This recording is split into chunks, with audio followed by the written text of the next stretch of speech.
नमस्कार। हरिभूमि टीवी के इस प्रोग्राम में एक बार फिर आपका स्वागत है। अभय चौटाला अपनी मुंह बोली बहन मायावती से मिलने क्या गए। पूरे प्रदेश में एक बार फिर बसपा और इन लोगों के गठबंधन की खबरें आने लगी। हरिभूमि सूत्र तो यहां तक बताते हैं कि इंडियन नेशनल लोकदल बसपा के लिए 21 विधानसभा सीटें छोड़ेगा, जबकि हालात और सच्चाई यह है कि इनेलो और बसपा दोनों ही प्रदेश में अपने वजूद की लड़ाई लड़ रहे हैं। कभी वो समय था कि हर विधानसभा में बसपा का एक आध विधायक जरूर होता था। 1998 में तो बसपा के एक सांसद अमन नागरा भी चुनाव जीत करके संसद भवन पहुंच गए थे। लेकिन 2014 के बाद बसपा लगातार कमजोर हो रही है। वो समय था जब बसपा के पास 15 से 16% वोट होता था, लेकिन अब वो घट करके 2 से 2.5% हो गया है। ऐसी ही हालात इनेलो के हैं। इनेलो एकमात्र विधायक अभय चौटाला विधानसभा में प्रतिनिधित्व कर रहे हैं, तो दोनों अपना वजूद बचाने के लिए एक बार फिर ताल ठोकने की तैयारी में है। विधानसभा चुनाव मिलकर लड़ने की तैयारी में है।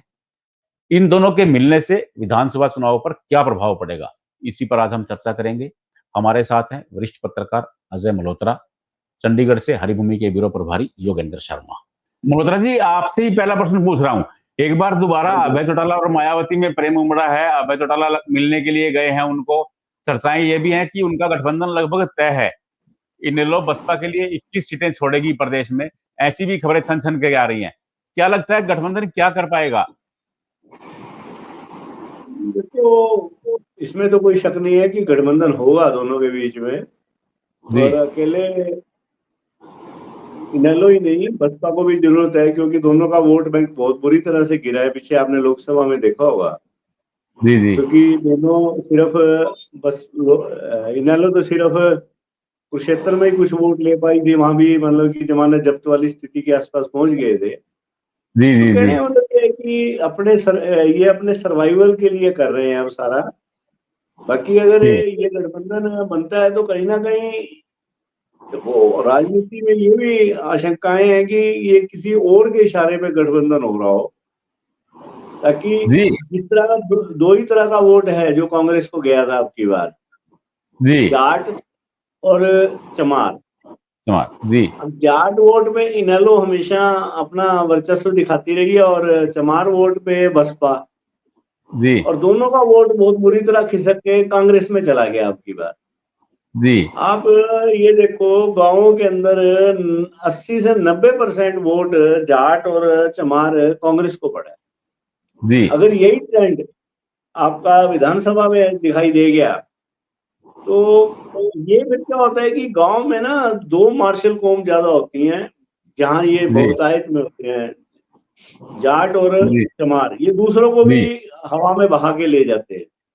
जी। तो ऐसे में इनको रोकना भी जरूरी है। ये कहीं ना कहीं देखो, एक पर्दे के पीछे भाजपा की भी स्ट्रेटेजी हो सकती है, क्योंकि इनेलो कांग्रेस से तो समझौता करने वाली नहीं, ना कांग्रेस करेगी इनेलो से।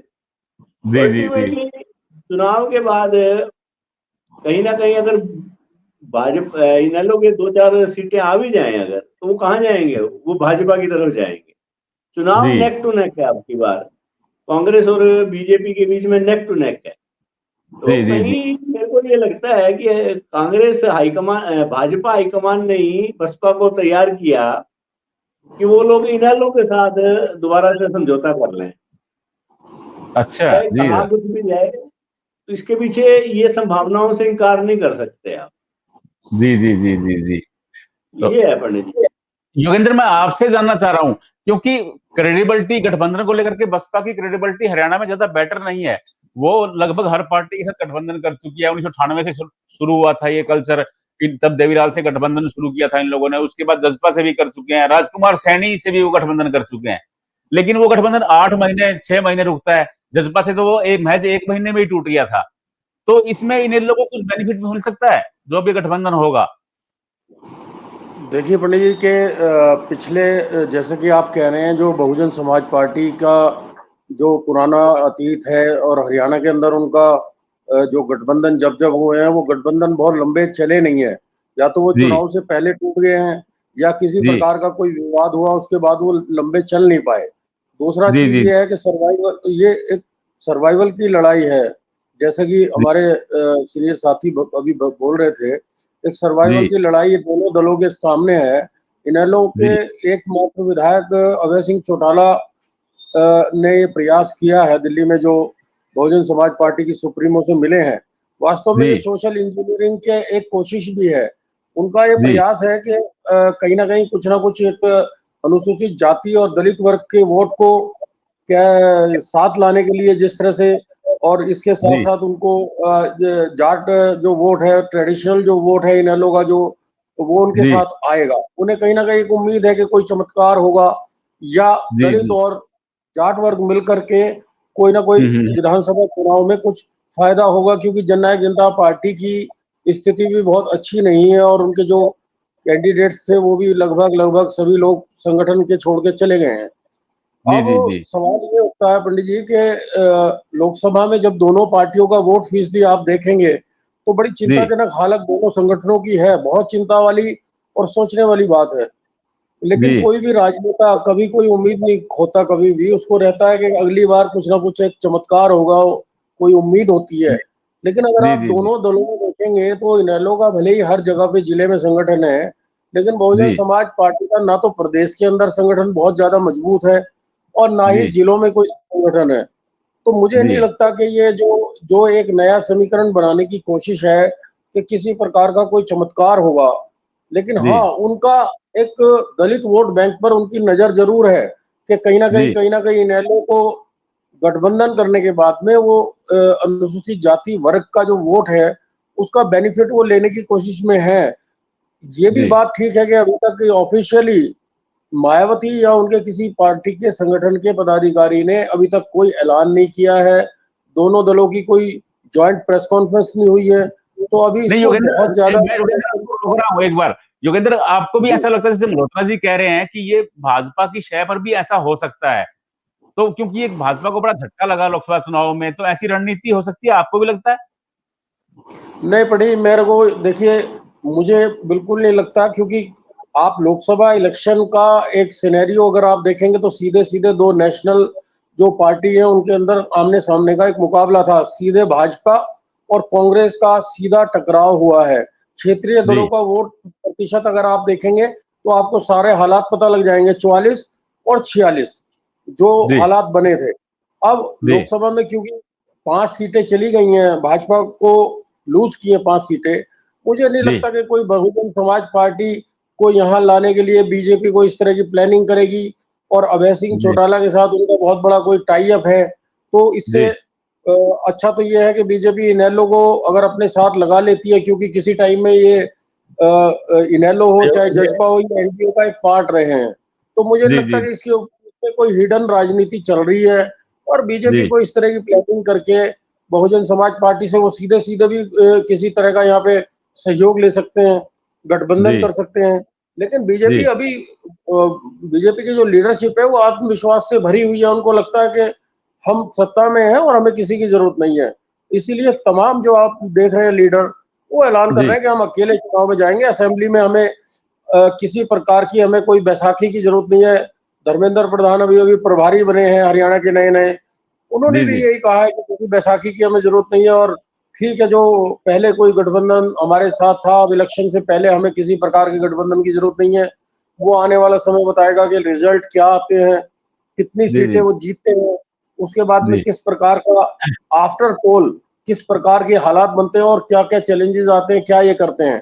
क्योंकि अभी जी तो जी आपने देखा होगा जननायक जनता पार्टी के नेता और डिप्टी सीएम रहे हैं दुष्यंत चौटाला, उन्होंने बीजेपी को कहा कि चंडीगढ़ में उन्होंने पत्रकारों से भी बातचीत की और उन्होंने कहा जी कि मैं बीजेपी से तौबा करता हूँ, इनकी एंटी इनकम्बेंसी है, इनकी एंटी जी इनकम्बेंसी की जज्बा को नुकसान हुआ है। तो जी मैंने जी सवाल किया था पूर्व डिप्टी सीएम से कि भाजपा के लोग भी आपसे तौबा कर रहे हैं, उनका भी जी यही कहना है कि जननायक जनता पार्टी के कारण उनको लॉस हुआ है। जी तो अब कुल मिला के अब ये पॉलिटिकल बयानबाजी है, कल को क्या समीकरण बनते हैं, दोबारा जी से फिर एक बार मतलब नायब सैनी जी हो या पूर्व सीएम मनोहर लाल जी हो, वो दोबारा से एक बार देखेंगे वो मौका, क्योंकि दुष्यंत के प्रति उनका प्रेम कम नहीं है। और जी क्योंकि ये अलायंस किसी टाइम में डीएनए उसके रहे हैं एनडीए के, जी कुछ समीकरण बन सकते हैं, लेकिन अभी बहुजन समाज पार्टी का ऑफिशियली कोई इनेलो के साथ में कुछ सीटों को लेके कोई बंटवारा, कोई अभी तक तो ये एक बस फोटो, एक मुलाकात अनौपचारिक हुई है अभी चौटाला की। अब देखते हैं आने वाले समय में। प्रोग्राम मल्होत्रा जी, आपके पास आ रहा हूं मैं एक बार फिर, क्योंकि बस प्रदेश में 21% के आसपास माना जाता है कि दलित वोट है। अभी वो भी समय था जब 15 से 16% वोट बसपा के खाते में चला जाता था। बसपा के विधायक भी रहे, प्रतिनिधि भी चुने गए, लेकिन जैसे जैसे वोट सरकता गया, ऐसा ही इनेलो की हालत है। कभी इनेलो धर्मदार हुआ करती थी हरियाणा में, आज स्थिति क्या बिगट है, केवल एक विधायक है। तो ये अस्तित्व बचाने की लड़ाई भी हो सकती है। नहीं, अस्तित्व बचाने की तो देखो, पहली लड़ाई तो अस्तित्व बचाने की है। बसपा, आपने हरियाणा ही नहीं, आप चाहे पूरे देश का सिनेरियो देखो, यूपी में भी बसपा काफी डाउन गई है, मध्य प्रदेश में डाउन गई है, पंजाब में ना के बराबर रह गई, तो हरियाणा में भी कोई उसका रेलेवेंस नहीं है ज्यादा। तो बसपा अपने आप को बचाने की कोशिश तो कर ही रही है, परंतु इनेलो की भी यही स्थिति है। इनेलो का वोट बैंक भी बहुत बुरी तरह से गिर गया है, उनके पास भी कोई वोट बैंक नहीं बचा है, और ये सभी अपने आप को बचाने का प्रयास कर रहे हैं। जहां तक भाजपा का प्रश्न है, भाजपा मतलब कि आप ये नहीं कह सकते कि जरूर से ज्यादा कॉन्फिडेंस में है। वो सरफेस पे तो कॉन्फिडेंस वर्कर को दिखाना पड़ता है और वोटर को दिखाना पड़ता है कि हमारे वो बड़ा लबरेज है पूरे आत्मविश्वास से, परंतु वो चीज नहीं है। भाजपा भी समझ रही है इस बात को कि जो रिजल्ट आए हैं लोकसभा के, उसने उनको सोचने के लिए मजबूर कर दिया है, और भाजपा के जो 44% वोट रह गया, तो भाजपा चाहे अपने आप को कितना भी कॉन्फिडेंस में दिखाए, उनकी लीडरशिप बहुत ज्यादा सीरियस है। और आप ये देखो, अमित शाह जी का खुद हरियाणा में आना, और फिर 16 तारीख को फिर कह रहे हैं आ रहे हैं अमित शाह जी, तो भारतीय जनता पार्टी ने पूरी ताकत लगा दी है विधानसभा चुनाव के लिए। इतनी ताकत उन्होंने ना तो 2014 में लगाई थी, ना 2019 में लगाई थी। आप आने वाले दिनों में देखना कि भाजपा की जो सीरियसनेस है आपको सरफेस पे पूरी तरह दिखाई देगी। वो इस चुनाव को लाइटली नहीं ले रहे, वो कॉन्फिडेंस बहुत ज्यादा नहीं है, वो दिखा रहे हैं कॉन्फिडेंस, परंतु वो कैलकुलेटेड ढंग से बहुत मेहनत कर रहे हैं, क्योंकि उनको पता है कि सामने वाला बराबर का पहलवान है, और अब की बार वो मुकाबले के लिए बहुत अच्छी तरह तैयारी कर रहे हैं, और वो एक भी मौका नहीं चूकना चाहते भी जहां से 1% या आधा % वोट ऊपर नीचे चला जाए। वो 1% वोट के लिए कोई भी स्ट्रेटेजी बनाएंगे, इसमें कोई शक नहीं है। हाँ, इनेलो का जहां तक प्रश्न है, इनेलो देर सवेर इनेलो अपने आप को दोबारा, क्योंकि इनेलो को ये लग रहा है कि जेजेपी वाइप आउट हो रही है हरियाणा में एक बार, तो इनेलो ये चाहती है कि जेजेपी का जो वोट है कुछ, अगर ये बसपा से समझौता करते हैं, तो जो जेजेपी की बची खुची लीडरशिप है वो इनके पास आ जाए, ताकि वो मूलतः तो इनेलो का बेस है ना, इनेलो से ही जेजेपी में गए थे, तो अपने आप को सर्वाइवल के लिए दोनों के दोनों, बसपा वाले भी और इनेलो वाले भी, अपने सर्वाइवल के लिए भी लड़ रहे हैं। जी योगेंद्र, कितना भरोसा किया जा सकता है कि ये गठबंधन विधानसभा चुनाव तक भी चल सकता है? क्योंकि जो पहले की घटनाएं हुई हैं, चाहे वो जसपा के साथ हुआ, महज 1 महीना ही चल पाया, तो ये विधानसभा चुनाव तक चल जाएगा ये लाड प्रेम? देखिए बड़ी, जो जहां तक इनकी चलने की बात है, अभी तो ये गठबंधन बना ही नहीं है। गठबंधन बना, अभी पहले ऑफिशियली इसकी घोषणा होगी, कुछ आपको पदाधिकारी चाहिए, आपको कुछ इसके लिए कोई रणनीति, कोई आपको बताना पड़ेगा कि आप करेंगे क्या, किस लिए गठबंधन कर रहे हैं आप, किस लिए सोशल इंजीनियरिंग कर रहे हैं आप, कितनी सीटों पे इनेलो लड़ेगी, कितनी सीटों पे बहुजन समाज पार्टी लड़ेगी। तो ये अभी तो अनाउंस ही नहीं हुआ, ऑफिशियली गठबंधन बना ही नहीं है। लेकिन जो आप बिल्कुल ठीक कह रहे हैं, जो अतीत का जो इनका अनुभव रहा है, अतीत में जो गठबंधन हुए हैं, क्योंकि जो बहुजन समाज पार्टी की जो सुप्रीमो है वो ठीक है, हालात पतली है, कई आप स्टेटों में देखेंगे रीजनल पार्टीज का क्या हाल रहा, बहुजन समाज पार्टी का जो नेशनल जो रूप था, अभी मुझे लगता है वो उसके सामने, वो नेशनल पार्टी का शायद जो उनके सामने एक बड़ा संकट है, जो उनका वोट परसेंटेज पूरा नेशनल लेवल पे है, तो मुझे नहीं लगता राष्ट्रीय पार्टी रह पाएगी वो। अब मेरे को जो हरियाणा में लगता है कि बहुजन समाज पार्टी और इनका एक पहले तो अधिकृत तौर पे ये प्रेस कॉन्फ्रेंस करके कहें कि हम विधानसभा चुनाव के लिए साथ फील्ड में उतर रहे हैं, नंबर 2। दूसरी बात, अगर फील्ड में जा रहे हैं तो क्या साजो सामान लड़ाई के लिए इनके पास कोई शस्त्र है, इनके पास कोई मैन पावर है, इनका संगठन कैसा है। आप जब फील्ड में उतरेंगे, 90 विधानसभा की सीटें हैं, तो इसके इसके बहुत सारी चीजें आपको दिखाई देंगी। अगर गठबंधन के साथ ये फील्ड में उतरते हैं तो वो साइड इफेक्ट्स के बाद वो गठबंधन के टूटने का कारण भी कई बार यही बनता है कि इनके पार्टी के ही लीडर वो फिर ऊपर फीडबैक देते हैं साहब प्रैक्टिकली हमारे साथ फील्ड में ये हालात है। तो बहुत लंबा चलने की स्थिति फिर वो हालात के ऊपर डिपेंड करेगी कि किस प्रकार के वहां हालात है। निर्दल बसपा का गठबंधन होगा और कितना प्रभावी होगा यह तो आने वाला समय ही बताएगा। लेकिन इतना तय है, दोनों दल वजूद बचाने के लिए साथ आ रहे हैं। दोनों साथ आने के बाद कितना कामयाब हो पाएंगे यह तो मतदाता ही तय करेंगे। आपको हमारा यह प्रोग्राम कैसा लगा, इस पर अपनी प्रतिक्रिया जरूर दें। अगर अच्छा लगे सब्सक्राइब करें, शेयर करें। नमस्कार।